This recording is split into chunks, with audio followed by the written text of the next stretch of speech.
बेटा आज का टॉपिक है मेयर फॉर्मूला। इसको आप स्पेसिफिक हीट रिलेशन भी कह सकते हो। Specific heat relation. Specific heat relation में हम किस किस का रिलेशन देखेंगे? सीपी का, सीवी का, ठीक है। बीच में हम डेल्टा क्यू की भी बात करेंगे। तो मेयर फॉर्मूला कहता क्या है? सबसे पहले ये देखो, मुझे ना इसमें जब मैं सीपी सीवी की बात कर रही हूँ आपके सामने, स्पेसिफिक हीट रिलेशन में relation between CP and CV की बात कर रही हूँ। Relation between CP and CV, इन दो चीजों की बात कर रही हूँ। तो जब इन दो चीजों की बात करें, सीधी सी बात है, मैंने 1 मोल लेनी है गैस, उसको हीट करना है। ठीक है, मान लो मेरे पास ये जो 1 मोल है, किसका है? आइडियल गैस है। किसका है? आइडियल गैस का। और इस गैस को मैंने हीट करना है। इसको मैंने हीट किया to raise the temperature by delta T. अभी 1 डिग्री सेल्सियस नहीं कह रही हूँ, बाय डेल्टा टी कह रही हूँ। तो फर्स्ट ऑफ थर्मोडायनेमिक्स क्या कहते हैं कि जो हीट सप्लाई की जाती है वो पार्टली इंक्रीज करती है इंटरनल एनर्जी को, और पार्टली वर्क करती इंक्रीज करती है या वर्क करती है ऑफ टाइम में, मतलब कि वर्क डन में हेल्प करती है। तो उसके रिकॉर्डिंग तो ये चीज है ना मेरे पास, delta U plus delta W, है ना।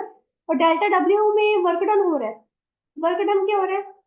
प्रेशर भी इंक्लूड है और वॉल्यूम नीचे जा रहा है। ये चीज है। तो जब मेरे पास, मान लो एट कांस्टेंट वॉल्यूम मेरे पास जो हीट आई है वो एब्जॉर्ब हो रही है, कांस्टेंट वॉल्यूम है, वॉल्यूम कांस्टेंट है, तो डीवी, या मैं कह दूं डेल्टा वी, क्या होगा? जीरो होगा। वॉल्यूम ही कांस्टेंट है, उसका चेंज जीरो हो जाएगा। ठीक है, मतलब इनिशियली भी मेरे पास 5 ml था, आफ्टर द होल प्रोसेस भी मेरे पास 5 ml है, तो 5 ml माइनस 5 ml जीरो ही हो गया। वो चीज आ रही है, ठीक है। उस वक्त जो मेरी हीट एब्जॉर्ब होगी उसको मैं क्या कहूंगी? CV equal to delta Q upon delta T. यही चीज कह रहे हैं कि कांस्टेंट वॉल्यूम में कितनी हीट रिक्वायर है, तो हीट दी, या तो हम कह दें 1 मोल ऑफ गैस का टेम्परेचर डेल्टा टी से चेंज कर लो। यहाँ पे मैंने वी रख दिया नीचे निशानी के तौर पे कि हाँ ये कांस्टेंट वॉल्यूम की बात हो रही है। ठीक है, अब इस एक्सप्रेशन के ऊपर आओ। इस एक्सप्रेशन में अगर मेरे पास डेल्टा वी जीरो है, यहाँ पे लिख रही हूँ मैं डेल्टा क्यू, जब मेरे पास डेल्टा वी ही जीरो हो गया, मेरे पास वो डेल्टा यू की इक्वल आई है, डेल्टा क्यू डेल्टा यू की इक्वल आ जाएगा। सारी टर्म ही क्या हो जाएगी? ये जीरो हो जाएगी उसको, है ना। तो जब मेरे पास ये आएगा तो मैं डेल्टा क्यू की जगह पे डेल्टा यू लिख सकती हूँ। हाँ जी, delta U upon delta T at constant volume. ठीक है, ये चीज आ गई। जब मैंने यहाँ पर, अगर मैं इसको v को यहाँ पर छोड़ दूँ, ड्रॉप कर दूँ, ये जो मैंने सबस्क्रिप्ट यूज किया है v, अगर मैं इसको ड्रॉप कर दूँ, इसका क्या मतलब होगा? मतलब कि मैं इसको सिंपली ऐसे लिख दूँ, बड़ी आसानी से सिंपल लिख दूँ। इसका मतलब ये क्या होगा कि जो इंटरनल एनर्जी है आइडियल गैस की, ये डिपेंड करती है सिर्फ टेम्परेचर पे। वॉल्यूम कांस्टेंट है नहीं है, हमें फर्क नहीं पड़ता अगर मैं ड्रॉप करती हूँ तो। लेकिन इसमें क्या पता चल रहा है कि कांस्टेंट वॉल्यूम पे ही ये चीज हो रही है। अब मान लो ये केस वन है, मान लो ये केस वन था। ना इसमें कहूँ कि जो हीट है एब्जॉर्ब हुई है eight constant pressure, constant pressure. जब प्रेशर कांस्टेंट होगा तो पी भी तो कांस्टेंट है, दैट मींस पी कांस्टेंट है। मैंने डेल्टा पी नहीं ले रही हूँ मैं कहीं नहीं, ये देखो डेल्टा पी नहीं जीरो, पी कांस्टेंट ऐसे कह रही हूँ मैं यहाँ पर। फर्क देख रहे हो? कांस्टेंट वॉल्यूम पे delta P zero, delta P constant ही नहीं है। तो मैं सीपी क्या लूंगी अब यहाँ पे? सीपी में ये ले सकती हूँ कि delta Q upon delta T at constant pressure. Subscript P क्या दिखा रहा है? Eight constant pressure. अब इस केस में मैं ये वाली टर्म नहीं करूंगी कि मेरे पास पी डेल्टा वी की टर्म जीरो हो जाएगी, क्योंकि डेल्टा वी जीरो एक कब था? जब मेरे पास डेल्टा वी जीरो था, जब मेरे पास कांस्टेंट वॉल्यूम, जब कांस्टेंट प्रेशर पे तो मेरे पास एक पी कांस्टेंट है, जीरो थोड़ी ना कांस्टेंट है। इसको मैं क्या लिख सकती हूँ? डेल्टा क्यू को क्या लिख सकती हूँ? इसको delta U upon delta T at constant pressure, plus मेरे पास ये टर्म भी पड़ी है, क्या पड़ी है, पी डेल्टा वी। अब पी अंदर ही रहेगा, डेल्टा वी अंदर और डेल्टा टी ये बाहर होगा, क्योंकि प्रेशर तो कांस्टेंट ही है, ये अंदर रहेगा तो उसका कोई काम ही नहीं है, बाहर आ जाएगा। ठीक है, अब इस चीज में भी मैं यहाँ पे सबस्क्रिप्ट को ड्रॉप कर रही हूँ, इस चीज में भी मैं सबस्क्रिप्ट को ड्रॉप कर रही हूँ। तो क्या कह रही हूँ कि जो डेल्टा यू है, जो डेल्टा यू या डेल्टा वी ले रही हूँ, डेल्टा यू है वो कम्प्लीटली डिपेंड करता है किसके ऊपर, चेंज इन टेम्परेचर के ऊपर। चेंज इन इंटरनल एनर्जी सिर्फ और सिर्फ चेंज इन टेम्परेचर के ऊपर डिपेंड करती है, चाहे कांस्टेंट वॉल्यूम है चाहे कांस्टेंट प्रेशर। ठीक है, अब देखिए मैं इन दोनों को सब्ट्रैक्ट करूंगी, इसको मैंने इक्वेशन नंबर 1 का नाम दे दिया, इसको मैंने इक्वेशन नंबर 2 का नाम दे दिया। ठीक है, यहाँ पर एक मिनट, तो मैं क्या करूंगी, equation number 2 minus equation number 1 करूंगी। क्यों, because CP is greater than CV, because CP is greater than CV. तो सीपी पहले आएगा मेरे पास, बाद में सीवी आएगा। इससे ज्यादा हीट लगेगी, इससे कम हीट लगेगी, ज्यादा हीट वाला क्या है, delta U upon delta T minus P delta V upon delta T at constant pressure, यहाँ पे प्लस आएगा, सर प्लस माइनस मेरे पास आ जाएगा ये वाला delta U upon delta T, दोनों टर्म्स कैंसिल, सबसे ड्रॉप कर दिए थे यहाँ पे। क्यों ड्रॉप किया था, जो इंटरनल एनर्जी है सिस्टम से किसके ऊपर डिपेंड कर रही है, गैस से किसके ऊपर डिपेंड कर रही है, सिर्फ टेम्परेचर पे, किसकी, आइडियल गैस। आइडियल गैस के केस में होगा सिर्फ ये, अगर नॉर्मल रियल गैस देंगे उसमें नहीं होगा। आइडियल गैस में ये चीज आएगी हमारे पास कि हम सब स्क्रिप्ट को ड्रॉप कर सकते हैं। ठीक है, सीपी माइनस सीवी मेरे पास अब क्या आ गया, P delta V upon delta T, change in volume with respect to change in temperature at constant pressure. जब मैं आइडियल गैस की बात करती हूँ, आइडियल गैस क्या कहते हैं, PV is equal to NRT, है ना, ये चीज कहते हैं। यानी मेरे पास 1 है, क्यों, मेरे पास 1 मोल है गैस का, तो PV is equal to RT आ गया, पीवी क्या आ गया, आरटी। अब मैं क्या कर रही हूँ यहाँ पे, किस वाली इक्वेशन को उठा रही हूँ, इसको मैंने नंबर 3 का नाम दे दिया, as PV is equal to RT for 1 mole of gas. अगर मैं दोनों साइड डिफरेंशिएट करूँ, इफ आई डिफरेंशिएट,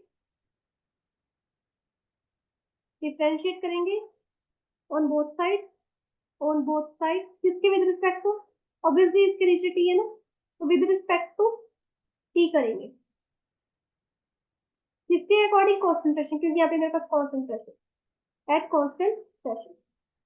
तो क्या होगा, मेरे पास पी प्रेशर कांस्टेंट है, पहले तो पीवी अपॉन डेल्टा टी, बाहर भी डेल्टा है, ठीक है, physical to R T upon delta T, बाहर इसके डेल्टा यहाँ पर इसके बाहर। ठीक है, अब क्या होगा, पी कांस्टेंट है तो पी तो बाहर आ गया, delta V upon delta T हो गया, एट कांस्टेंट प्रेशर था, तो चलो इसके बाहर ऐसे पी लिख दिया बाहर। ठीक है, स्मॉल पी सबस्क्रिप्ट पी। अब आर के साथ तो as it is R delta T upon delta T हो गया, दोनों को कैंसिल, तो मेरे पास क्या आ जाएगा, P delta V upon delta T at constant pressure equals to R, ये वैल्यू आ गई है। को दे दो इक्वेशन नंबर 4 का नाम, यहाँ पे मैं थोड़ी सी स्पेस बना लूँ, इजी है रिलेशन, कुछ नहीं है, बस कुछ चीजों को ध्यान रखना है हमें कि मैंने 1 मोल ही लिया कैसे, ये सारी चीजों को अगर आपको मान लो कह दीजिए कि डिराइव मेयर्स फॉर्मूला, तो ये चीजों को आपको स्ट्रेस करना पड़ेगा कि मैंने इतना ही टेम्परेचर लिया, इतना ही प्रेशर लिया है, कांस्टेंट टेम्परेचर, ये कांस्टेंट वॉल्यूम और कांस्टेंट प्रेशर लिया, कांस्टेंट वॉल्यूम पे सीवी की क्या वैल्यू होगी, कांस्टेंट प्रेशर पे सीपी की क्या वैल्यू होगी। तो पुट इक्वेशन नंबर 4 की value in equation number 3।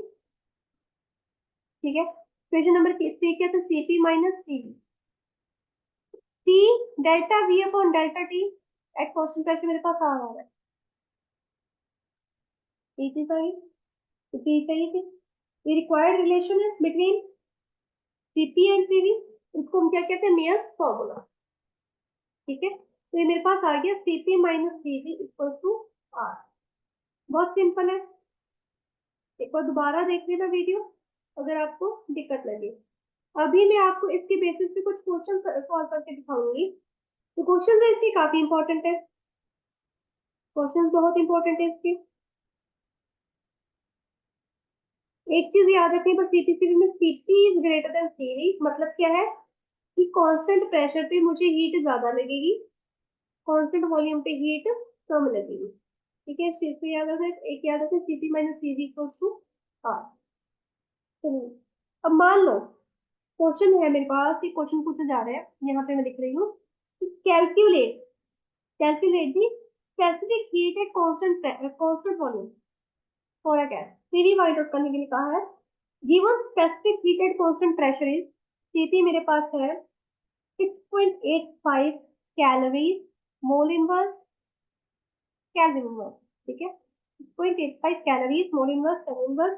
Are की वैल्यू है मेरे पास 8.314, मैंने आपको पिछले क्लास में बताई थी, joule mole inverse kelvin inverse. ठीक है, फिर मेरे पास जे की वैल्यू आ रही है इन जूल कैलोरी। ठीक है, जूल कैलोरी इनवर्स तो 4.18। ठीक है, it is joule calorie inverse. मुझे सीवी निकालना है, क्या है CP minus CV equal to R, ये फॉर्मूला है। मैं क्या कर दूंगी, सीवी इधर ले होंगी, आर इधर ले होंगी, CP minus R equal to CV, बड़े आराम से निकल जाएगा है ना। ये जो आर आया है ना, ये मैंने आर अपॉन जे लेना है, ये जो आर मैंने लिया है ये आर अपॉन जे लेना है। ठीक है, पर जूल लेना है। ओके, क्योंकि इन्होंने 1 मोल का नहीं कुछ कहा और किसी चीज के बारे में नहीं कहा। अगर ये जो पर जूल लिया है ना, ये फॉर 1 ग्राम। अच्छा ये चीज सॉरी मैं पहले बताना भूल गई थी, ये चीजें याद रखो। ये तो CP minus CV equal to R है। ठीक है, अगर ये है with the units of work, if it is in unit of work में है तब। लेकिन जब मेरे पास सीपी माइनस सीवी तो आर अपॉन जे आ जाएगा तब, अगर ये यूनिट्स ऑफ हीट में आएगा। यहाँ पे यूनिट्स ऑफ हीट की बात हो रही है, यहाँ पर मुझे जे की वैल्यू इसलिए दी गई। ठीक है, ये है फॉर 1 मोल ऑफ गैस, जो हमने अभी किया है, नियस फॉर्मूला में किया है।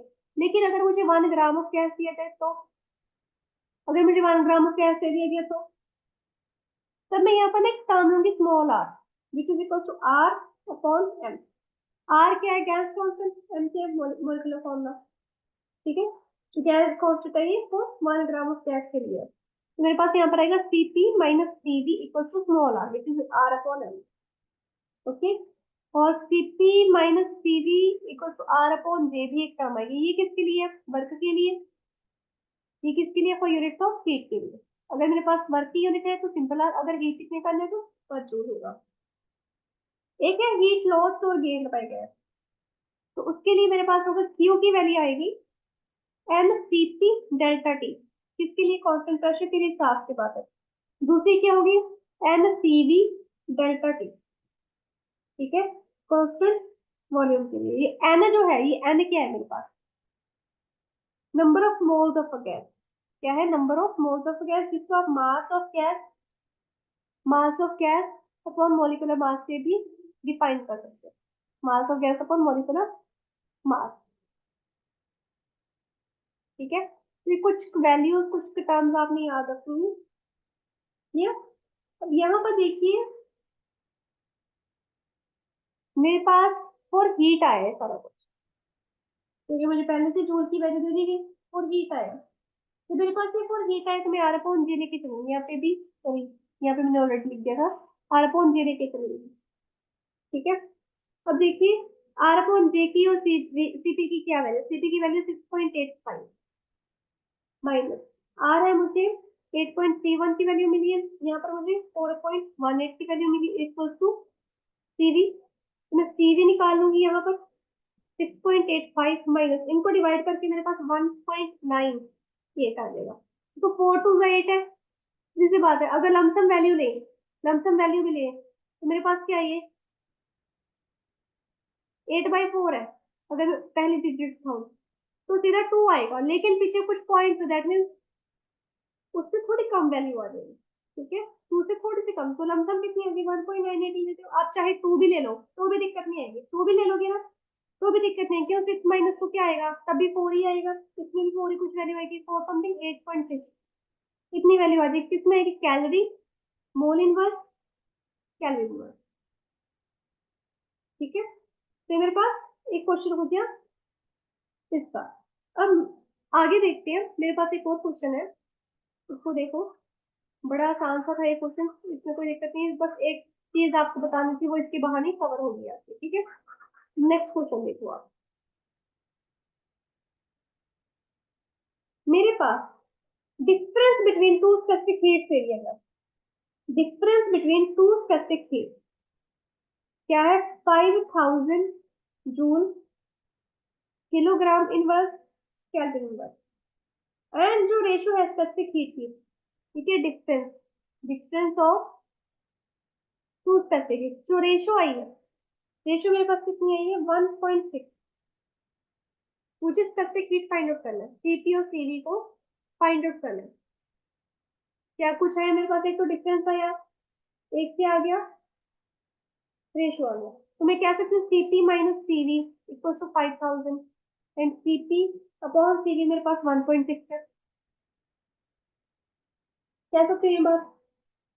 अब रेशियो वाले को उठाते हैं, मेरे पास सीपी की वैल्यू आ गई 1.6, सीवी ये चीज तो आ गई इतनी, ठीक है, इस चीज को मैं अगर इसके अंदर फिल करूँ, सीपी की वैल्यू के अंदर, मेरे पास क्या है 1.6 CV minus CV equal to 5000,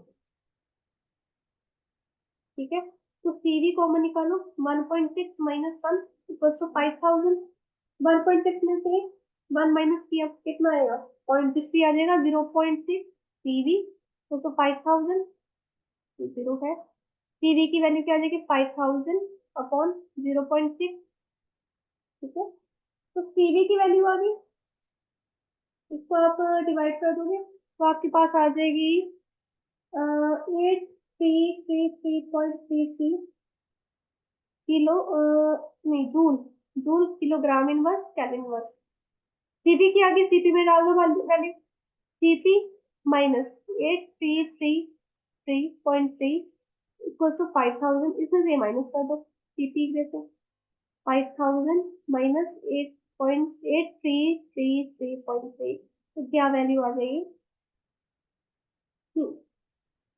ये इधर जाएगा ना तो ये प्लस हो जाएगा, ठीक है, अब 5000 में 8000 ऐड हो रहा है, 13 कुछ हो जाएगा, 13333.33, मेरे पास इसका भी वैल्यू आ गया joule kilogram inverse kelvin inverse. ये यूनिट को याद रखें, इनको यूनिट याद रखें जरूरी है। देखो और क्वेश्चन करते हैं, क्वेश्चन तो करना ही पड़ेगा, क्या करें, एक और क्वेश्चन करते हैं, क्वेश्चन थोड़ा सा टेढ़ा है, ये तो सिंपल क्वेश्चन थे, आपको पता चल गया, अगर सीपीसी भी निकालना हो तो कैसे निकालना है, आर निकालना हो तो कैसे निकालना है, जे निकालना हो तो कैसे निकालना है, ये सारे क्वेश्चन आपको पता लग गए, थोड़े से टेढ़े क्वेश्चन के आते हैं। अगला क्वेश्चन है, जो स्पेसिफिक हीट है आर्गन की, आर्गन गैस ली है एट कांस्टेंट प्रेशर, सीपी देती मुझे कितनी, 0.125 कैलोरीज में है, ग्राम इनवर्स कैलोरी में, ठीक है, कांस्टेंट वॉल्यूम पे स्पेसिफिक हीट है उसकी 0.075, देखो सीपी ग्रेटर देन सीपी मेरे पास सामने ही आ गया, calories, gram inverse, calorie inverse, ठीक है, मुझे फाइंड आउट करनी है density of argon at standard temperature and pressure, calculate density of argon at standard temperature and pressure, given values मुझे दी गई है जे की 4.18 इंटू 10⁻7 अर्ग कैलोरीज इनवर्स, और नॉर्मल प्रेशर, प्रेशर की वैल्यू दी गई है मेरे पास 1.01 into 10⁻6 dyne, dyne centimetre square, तो सॉरी माइनस स्क्वायर एरिया होता है, ठीक है, तो ये चीजें मेरे पास आई है, तो नॉर्मल प्रेशर यानी कि स्टैंडर्ड प्रेशर, मेरे पास स्टैंडर्ड प्रेशर आ गया, स्टैंडर्ड टेम्परेचर एंड प्रेशर की बात होती है, टेम्परेचर तो अभी मुझे मिला नहीं है कुछ, टेम्परेचर नहीं मिला मुझे, प्रेशर मिल गया, तो जूल को अगर मैं कहूँ तो एक तरह से हीट के साथ रिलेटेड होता है ना, चलो, मेरे पास 1 ग्राम गैस की वेट से क्या कहा था, specific heat of argon at constant pressure दे दिया, ठीक है, ये दे दिया। चलो, पर ग्राम की बात हुई थी यहाँ पर, इस यूनिट में बात हुई पर ग्राम की। तो इस केस में क्या करेंगे कि मान लेते हैं कि मेरे पास अगर मैंने 1 ग्राम गैस को दिया, 1 ग्राम गैस मेरे पास क्या होता है, CP minus PV equal to, यहाँ पर देखिए इनटू स्मॉल आर अपॉन 0। क्यों लूंगी small R upon 0? 1 gram gas ले रही हूँ वो तू, 1 ग्राम गैस के लिए मेरे पास ये रिलेशन होता है, CP minus PV is equal to R upon 40, मेरे पास इन टर्म्स ऑफ हीट है ये, ठीक है। तो अब देखिए आर की वैल्यू अगर मैं निकालना चाहूँ, आर क्या आएगा मेरे पास, तो ये काम इधर करते हैं मल्टीप्लाई हो जाएगी, तीनों की वैल्यूज मेरे पास है, तो CP minus PV into J equal to R. Value same करो, करो फिर सॉल्व करो, तुम सॉल्व करोगे, मेरे पास यहाँ पर है, मैं वैल्यू फिक्स देती हूँ, तब तक आप सॉल्व करो। अरे मैडम कमाल की बात है, आप सिर्फ लिखेंगे हम सिर्फ सॉल्व करें और हम सॉल्व करेंगे, ये तो गलत बात है। फिर आप क्या करोगे बच्चे, मैं सॉल्व करने लगी सारी क्वेश्चन, 10⁻7 इक्वल टू आर, ठीक है। तो आर की वैल्यू मेरे पास जो आंसर की पड़ी है उसके अकॉर्डिंग सर मैंने सिर्फ लिख दी, सीधी लिख रही हूँ, सॉल्व आप कर देते 10⁻7 अर्ग ग्राम इनवर्स केल्विन इनवर्स पर ग्राम मीटर से वैल्यू, ठीक है। लेकिन अगर मैं कहूँ for 1 gram of gas, for 1 gram of gas PV equal to R T होता है, एंड सिर्फ 1 मोल ही होता है 1 ग्राम के, बोल के लिए चलो यहाँ पे कैपिटल आर लेते हैं, लेकिन अगर मेरे पास ग्राम है यहाँ पे मैं स्मॉल आर ले लेते, चलो जी। फॉर 1 ग्राम ऑफ गैस मेरे पास KV equal to small R into T, तो वॉल्यूम ऑफ 1 ग्राम ये निकालेंगे, पहले वॉल्यूम निकालेंगे, फिर ही मेरे पास डेंसिटी आएगी ना। मास तो 1 ग्राम ही है, मास तो 1 ग्राम ही है, अरे इधर घूम रहे हो, वॉल्यूम निकालिए। तो मेरे पास तो volume of 1 gram gas PV equal to R T होता है, तो प्रेशर तो मेरे पास पड़ा है, आर मैंने निकाल लिया, टेम्परेचर क्या है, टेम्परेचर यहाँ से होगा पर केल्विन, यानी कि 273 केल्विन, समझ आया, होप टू आ गया। यूनिट्स में ही हमारे सारे आंसर छिपे हुए हैं। तो P मेरे पास है, मैंने निकाला वॉल्यूम, तो मेरे पास आ जाएगा R T upon T, T sorry, R की वैल्यू मेरे पास है 2.09 10⁻7, टेम्परेचर है मेरे पास 273, 1 डिग्री सेल्सियस से 273 केल्विन होते हैं, और मेरे पास प्रेशर है, प्रेशर मुझे गिवन है 1.01 × 10⁻6, सारा कुछ मेरे पास सीजीएस में चल रहा है, इसलिए कुछ भी करने की जरूरत नहीं है, इसको सॉल्व करो, चलो फिर करो करो, आप सॉल्व करोगे। वॉल्यूम है मेरे पास सेंटीमीटर क्यूब में आएगा, इस तरह वॉल्यूम है सेंटीमीटर क्यूब में आएगा, तो इसका तो डबल हो गया, 273 का ये डबल हो गया, ठीक है, इंटू 2 हो गया, तो 6 4 यहाँ पर 5 46 समथिंग कुछ आ जाएगा, इससे कुछ ज्यादा नहीं होगा, अपॉन 1 के बराबर है ये वैल्यू, लमसम 1 है, तो उतनी आ जाएगी 564 या 574 कुछ भी वैल्यू आएगी, इनको मल्टीप्लाई करके वो तो इतनी आ जाएगी। अब यहाँ पर देखो 10⁻7, यहाँ पे 10⁻6 है, अगर ये इसके ऊपर जाएगी 10⁻−6 हो जाएगी, यहाँ पे 7 - 6 1, 7 - 6 1, यहाँ पे 2 पॉइंट से मल्टीप्लाई हो रहा था, 2 पॉइंट से मल्टीप्लाई हो रहा था, जो वैल्यू आ रही थी वो 56 पॉइंट समथिंग आ रही, तो इंटू 10 हो गया, तो 564.92 इतनी आती, 564.92, क्योंकि इंटू 10 होगी, पहले इतनी आ रही थी 56.92, इंटू 10 हो गया, 7 - 6 करके 10 हो गया, वो 564 इंटू 92 हो गया, 0.92, ठीक है। डेंसिटी निकालिए, डेंसिटी का क्या फॉर्मूला होता है, मास अपॉन वॉल्यूम, मास कितना है 1 ग्राम पर ग्राम ले रही है ना, तो 1 है वॉल्यूम 564.92, ये अब आप खुद निकाल के आंसर बताइए, ये आप खुद बता के आंसर निकालोगे। डेंसिटी का यूनिट क्या आएगा, ग्राम पर सेंटीमीटर क्यूब, क्यों ये सेंटीमीटर क्यूब नहीं निकालना, ग्राम में नहीं है ये, तो फिर ग्राम पर सेंटीमीटर क्यूब यूनिट आएगा, आंसर आप खुद निकाल के बताओ, ठीक है। एक स्मॉल आर का न्यूमेरिकल हो गया मेरा क्वेश्चन, हो गया एक कैपिटल आर अपॉन जे वाला हो गया। ठीक है, एक क्यू वाला कर लेते हैं फिर। चलो जी क्यू वाला करते हैं, तो मैंने नीचे यूनिट दिए हुए हैं, ये क्यू वाला करते हैं। अच्छा इसका आंसर होमवर्क है आपका, होमवर्क करके दे रहा हूँ, मुझे निकाल के देना।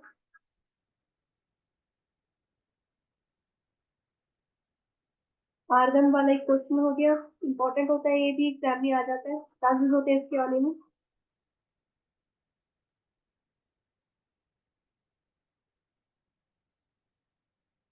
चलिए आगे बढ़ते हैं। मेरे पास अगला क्वेश्चन है आपकी स्क्रीन के ऊपर, कि मेरे पास एक आइडियल गैस है जिसकी specific heat at constant pressure equal to है 5/2 आर की। थोड़ा खतरनाक है ये तो। जो गैस है, वो जो आइडियल गैस है उसको क्लोज्ड वेसल में रखो, और उसकी वॉल्यूम मुझे दे दी गई है 0.0083 मीटर क्यूब। ठीक है जी। और उसका टेम्परेचर है मेरे पास 300 केल्विन। ओके। और प्रेशर उसके ऊपर रखा गया है 1.6 इंटू 10⁻⁶ न्यूटन पर मीटर। ओके। एक amount of heat energy supply की गई है गैस के ऊपर, वो अमाउंट ऑफ हीट एनर्जी क्या है, Q equal to 2.49 into 10⁴ joule, इसलिए मुझे हीट मिली है। I have to determine the final temperature in pressure, final temperature and pressure of gas, ये चीज फाइनल करनी है। थोड़ा डिफरेंट है, ऑब्वियस सी बात है, काफी डिफरेंट है। इसको सीधा सीधा एक्सप्रेशन क्या उठाएंगे अब हम, इसमें सीधा एक्सप्रेशन उठाएंगे P V is equal to N R T. सीधा यहाँ पे उठाते, क्यों, पी प्रेजेंट है, वी प्रेजेंट है, आर प्रेजेंट है, टी प्रेजेंट है, मतलब आर नहीं प्रेजेंट है ना, फिर भी काफी हद तक तो वैल्यू मेरे पास है ना। तो मैं एन, पहले तो मेरे पास अमाउंट हो कितनी है, कितनी अमाउंट में मेरे पास गैस है वो निकालना, P V upon R T आ गया। ठीक है, पी क्या है 1.6 इंटू 10⁻⁶, वॉल्यूम कितनी है 0.0083। ठीक है, आर, आर तो भाई यूनिवर्सल वैल्यू है 8.314, इसको तो मतलब भूलो। टी क्या है, टेम्परेचर 300 केल्विन, ये भी दिया हुआ है। चलो जी कैलकुलेट करो, कैलकुलेट करो। आएगा 16/3 कुछ आ जाएगा मेरे पास, 16/3 आ जाएगा। ठीक है, ये देखो ये आपस में कैंसिल हो जाएंगे, अगर मैं इसको 1/4, अच्छा यहाँ पे ना थोड़ी सी आप चालाकियां दिखा सकते हो एग्जाम में, सोल्व कराओ। लमसम वैल्यू लेनी है, यहाँ पर 314 लिखा है, यहाँ पे 8.3 ले लेना, 1/4 लेने की क्या जरूरत है। फर्स्ट डिजिट ले लो डेसिमल के बाद वाला, ये तो सीधा जाएगा। यहाँ पे अगर मैं इसका पॉइंट हटा के लिख दूं मैं, यहाँ पर 4 है ना इंटू, ये लो, इसका पॉइंट हटा के यहाँ पे ऊपर 10 लगा दो, चलो जी ये तो कैंसिल, दिक्कत ही नहीं है। अच्छा ये एक 10 से यहाँ पे एक 10 किया, यहाँ पर 10⁻6, 10⁻6 मतलब जिसका 1.6 हटा के भी नीचे 10 कर दीजिए, चलो 10⁻6, 1 2 3 4 5 6, 1 2 3 4 5 6, ये 6 वैल्यूज हुई। 16/3 आ गया कि नहीं, ये 3 बच गया, ये 16 बच गया, ये भी गया, ये सारा गया, कैंसिल ही हो गया, 16/3 आ गया। थोड़ी सी चलाकी लिखनी शुरू करूँ यहाँ पे। अब मेरे पास सीपी की वैल्यू है 5/2 आर। ठीक है, सीपी की वैल्यू क्या 5/2 आर, मैं क्या लिख CP minus CV equals to R. CP की वैल्यू है 5/2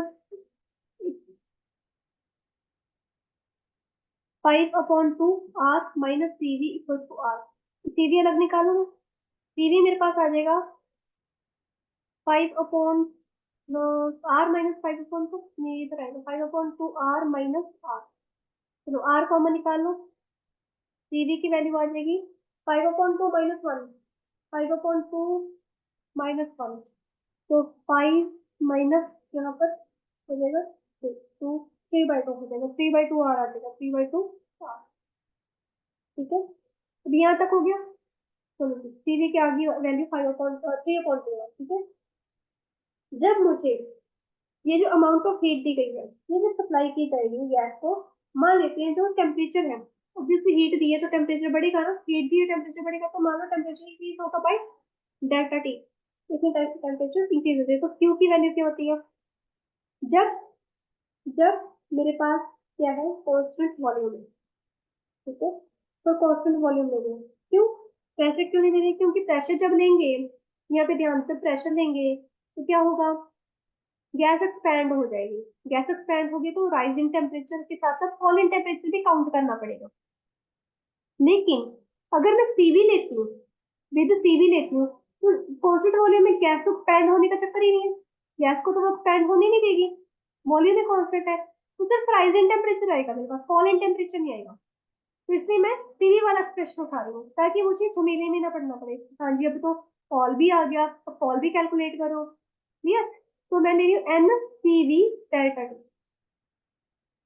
N C V delta T. अब एन कितना आया था? 16/3।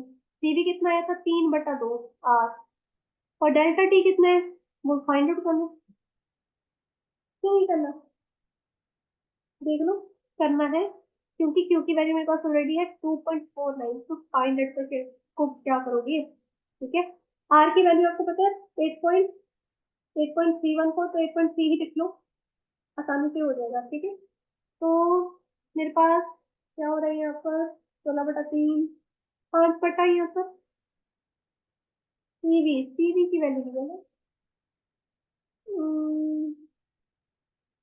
3/2 आएगा ना। 3 के साथ ये 3 कैंसिल हो जाएगा यहाँ पर, तो 2 इधर, चलो 8 हो गया। ठीक है, 2.49/8, 10⁴। एक है आर की वैल्यू, आर की वैल्यू कितनी? 8.3। ये इधर चलेगी, आर की वैल्यू सीधा इधर करके लिखी मैंने 8.3। इसको तो कैलकुलेट कर सकते हो, बड़ी आसानी से कैलकुलेट कर सकते हो। चलो भी इसको करो कैलकुलेट आप। और कुछ है तो नहीं, मैं देख रही थी। नहीं, कुछ नहीं दे रहा, तो कैलकुलेट करो और आप इसका आंसर आप मुझे कमेंट डाउन कर दो। Delta T change in temperature निकाल दोगे। ठीक है, इन केल्विन होगा वो ऑब्वियस सी बात है। ये आपका होमवर्क है, पिछले क्वेश्चन का आंसर भी निकाल के देना, इस क्वेश्चन का भी आंसर निकाल देना। तो देखो, डेल्टा टी पे नहीं रुकेगा। आप सोचते होगे कि डेल्टा टी पे रुकेगा, बट नहीं, फाइनल टेम्परेचर निकालना है हमें और फाइनल प्रेशर निकालना है। तो फाइनल टेम्परेचर जब निकालना होगा, फाइनल टेम्परेचर में क्या करोगे? टी डैश कह दोगे, टी डैश कह दोगे। नॉर्मल टेम्परेचर कितना था हमारे पहले? 300। 300 प्लस जो डेल्टा टी आया उसकी वैल्यू, वो आपके पास फाइनल टेम्परेचर आ जाएगा। तो देखो, कांस्टेंट वॉल्यूम पे हीट करेंगे इसको, किस पे हीट करें? कांस्टेंट वॉल्यूम पे। फिर इसको कांस्टेंट वॉल्यूम पे हीट करेंगे तो मेरे पास जो चेंज इन प्रेशर है, जो फाइनल प्रेशर है अपॉन दिस, उसकी रेशियो इसकी इक्वल आ जाएगी। हाँ जी, तो मेरे पास पी डैश निकालना है मैंने, P dash into P upon T. Pressure मेरे पास है, पड़ा है, टेम्परेचर है, पड़ा है। पी डैश की वैल्यू यहाँ से निकाल ली, वैल्यू स्टिल करो, आपके पास प्रेशर भी आ जाएगा, फाइनल प्रेशर भी आ जाएगा आपके पास। ठीक है, तो ये कैलकुलेशन छोटी छोटी है, ये ज्यादा बल्कि कैलकुलेशन नहीं है, छोटी छोटी कैलकुलेशन ही देखनी है होमवर्क में, तो ये आपने करनी है और इसके आंसर मुझे भेजने दीजिए, शेयर भी कर दें। ठीक है, तो आज इतना ही करना है। बाकी बाकी का जो हमारे पास थर्मोडायनेमिक प्रोसेसेस में आगे भी टॉपिक रहता है हमारा, सिर्फ खत्म नहीं हुआ, उसमें हम एक तो कॉन्सेप्ट स्टेट हमने छोड़ा किया था वो करेंगे। फिर करेंगे जब फर्स्ट लॉ ऑफ थर्मोडायनेमिक्स को मैं आइसोथर्मल प्रोसेस के ऊपर अप्लाई करूंगी तो क्या होगा, वर्क डन जब होगा आइसोथर्मल प्रोसेस में कैसे होगा। एडियाबैटिक प्रोसेस को अच्छे से करेंगे और एडियाबैटिक रिलेशंस करेंगे, पीवी एंड टी, उनके बीच में क्या रिलेशन आते हैं, वो काफी लंबा थोड़ा सेशन है वो भी करेंगे। तो आगे वाले टॉपिक जो है थोड़े से लंबे चलने वाले हैं, ये इजी थे तो ये थोड़ा जल्दी खत्म हो जाएंगे, इसलिए क्वेश्चन भी इजी होते हैं। ठीक है, जो फर्स्ट ऑफ थर्मोडायनेमिक्स है, इसको आइसोबारिक, आइसोफोरिक और आइसोथर्मल तीनों प्रोसेसेस के ऊपर अप्लाई करके देखें, ये भी हम आने वाली क्लासेस में पढ़ेंगे। ठीक है, फिर अगेन उनके रिलेटेड क्वेश्चन, जब उनके रिलेटेड क्वेश्चन हो गए फिर हमारे तो आधा चैप्टर ऑलमोस्ट कंप्लीट हो जाएगा। उसके बाद हमारे पास सिर्फ टॉपिक रह जाएगा second of thermodynamics, heat engine, Carnot cycle, ये कार्नोट इंजन, ये सारी चीजें हमने पढ़नी आने वाली क्लासेस में। ट्राई करेंगे इसको 1 वीक में खत्म करने के लिए। ओके, तो सी यू टुमारो।